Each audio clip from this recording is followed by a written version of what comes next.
We now need to mark out the positions of where to cut the slots to put these rails in. What I normally do is the top one I'll do flush with the top, so I just use a chalk mark on both sides roughly where the slot's going to be. Because it's only in a shed and it's not precise, you don't need to make the slot exactly the right length so it's hidden. It won't matter if the slot shows. You could even have the slot all the way along if you wanted. The advantage of making it wider is, of course, you can adjust these, and when you're putting it together, when you're doing the glue up, you can adjust them a little bit to make sure they're square, and also to, if you change your mind about the positioning of them. So I roughly put those about roughly where I want the shelves to go. I'm now going to mark just roughly. As I say, I've left quite a little bit of space either side. Firstly, because when you use a cutter, because it's circular cut, the end bit won't be deep enough anyway, so you need to make it a bit wider. So we'll do the same there. It doesn't matter if each side is different either, so you can just mark them roughly. The easiest way is to take these out, obviously, and just move them together like that, and then just mark them across. And then it's just a simple case of just cutting the slots through across there and there and there and there, there and there and there and there, and Bob's your uncle. As I mentioned earlier, you need to put a mark on the top of the timber so you get them all the right way up, really. So I'm just going to put a blue cross on there and a blue cross on there. And the same applies with these pieces. Before you do the routing, put a cross on so that you get them the right way up. It doesn't matter if you've got the cutter absolutely 100% central, but it's not always easy to do that, and it's not totally necessary. And therefore, if you do them up and then get them mixed up, you might find you get a staggered joint there rather than a nice flush one. Again, it's in a shed, it doesn't matter that much, but if it's staggered, it's more awkward when you come to put the shelf bracket on it. So it's better to just put a blue cross on it. It doesn't take much time.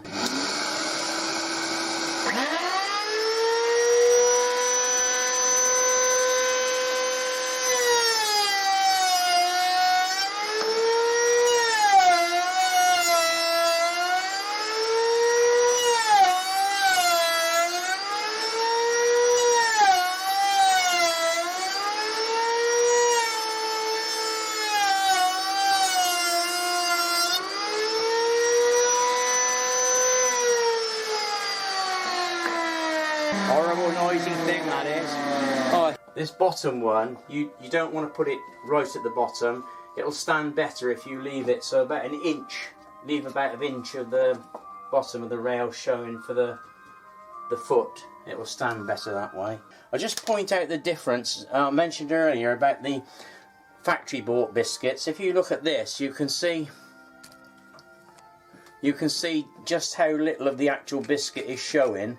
You can get slightly larger ones, that's a smaller one, admitted, but it's even with a large biscuit, which is about this shape, like that, you don't get that much to actually, you know, for the surface area. Whereas with my homemade ones, which go the full length, you get a much larger surface for gluing. I think they're better. I've never had a problem. I've done loads and loads of things like this, and they've always worked fine.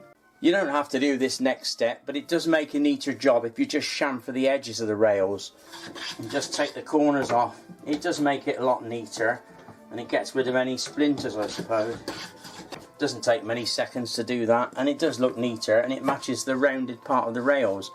Admitted this is only rounded because it's part of an old bed. There's something nice about using a hand plane. It's that nice swish you get of the shavings coming off. Like that. It's a lovely tool, really.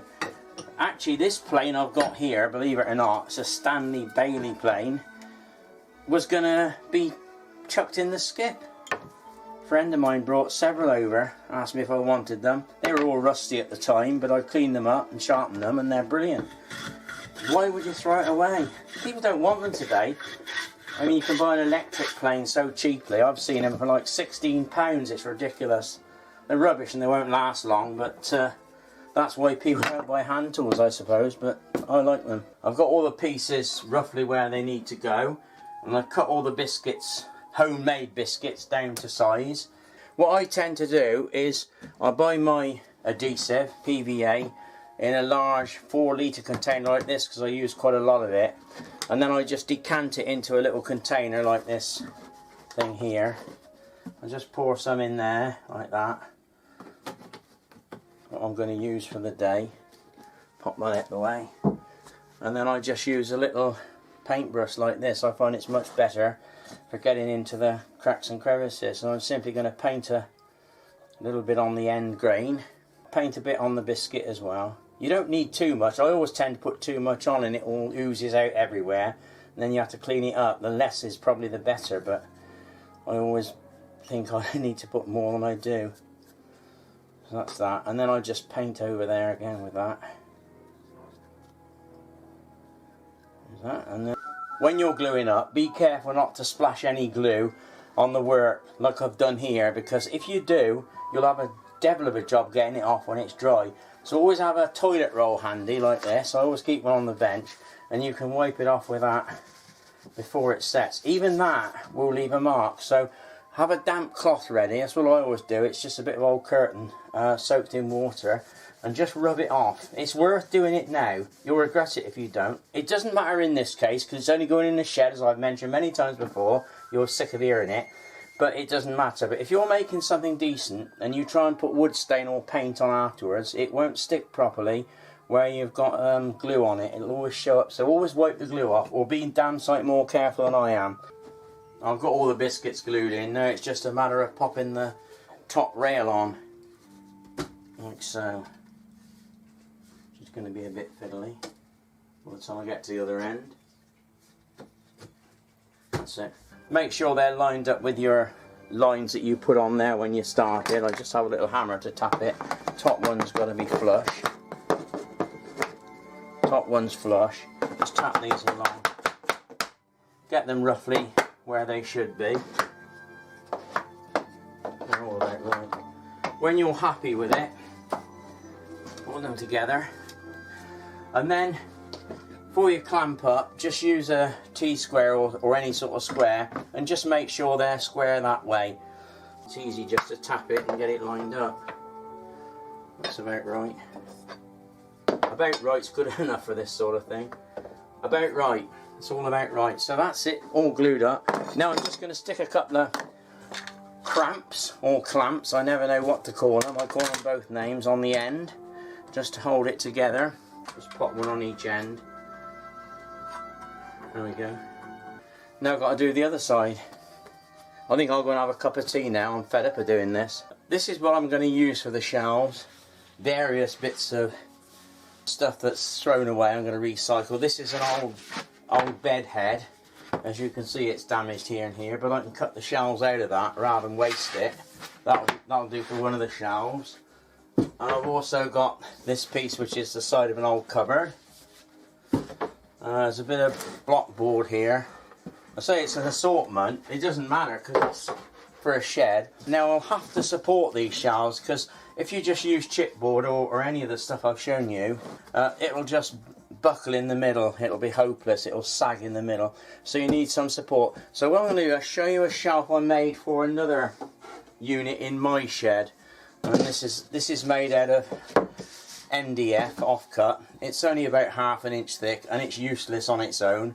But you'll notice what I've done, I've actually glued on a strip of hardwood on the front. It's about 3/4 of an inch, and I rebaited it so that it would make it thicker at the front, but not spoil the flatness of the shelf. The back, it doesn't matter so much, because there's going to be a strip of wood along the back anyway to hold the shelving unit together, and I should just put a little block on the back to support the centre of the shelf, and that'll work fine. So the next thing is to cut these out and then work on the fronts and then glue them to the actual shelf unit. I searched about in the shed and I found quite a few of these strips, hardwood strips, which I'm going to use for the fronts of the shelves. Obviously I'll have to cut them down on the circular saw, and I'll run them through the planer thicknesser just to smooth them off as they're going on the front of the shelves to strengthen them. I've now cut the hardwood strips down for the fronts of the shelves on the circular saw. They're a little bit fatter, but I'm going to run them through the thicknesser now. This is my Start-Right planer thicknesser. I've had this for well over 30 years now. It's a good tool, made in England, which is rare these days. It is, however, very noisy.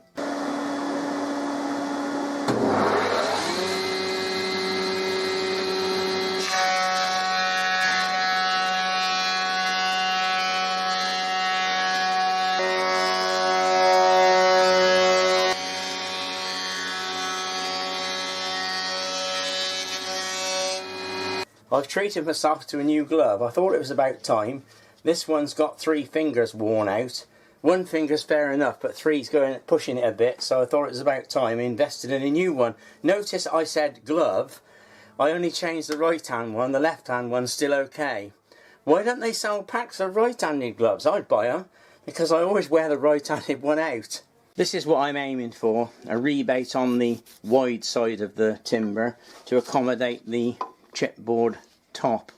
When you're doing this, it's not a bad idea to use a block of wood to support the timber, especially with thinner pieces like this.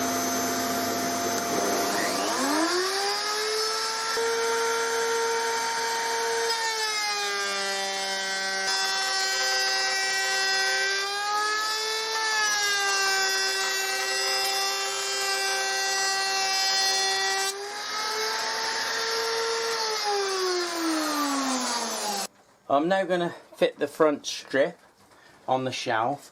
I've applied a coat of PVA already on there and let it dry a little bit because it's a rough finish and I think it will stick better. I've applied some glue to the strip and it's simply a matter of getting it the right way up, putting the strip on there. What I'm going to do is put a few panel pins in, so I'll put one near the end there. The pins are only there really to keep it together while the glue sets. Make sure the end's flush. Put that one near the end. That'll do. It's a bit tricky. I thought it was going to come out the top of the shelf there. The only other thing I would recommend doing is to plane the sharp edge off, just to make a nice rounded corner. You can do this at any. You could do it before you put it on if you want, but it's easier to do it like this. Just give it a couple of goes. It makes it look better. In any case, it's quite nice using a good old plane like that. Not many people use hand tools these days. Brilliant. That's one shelf done.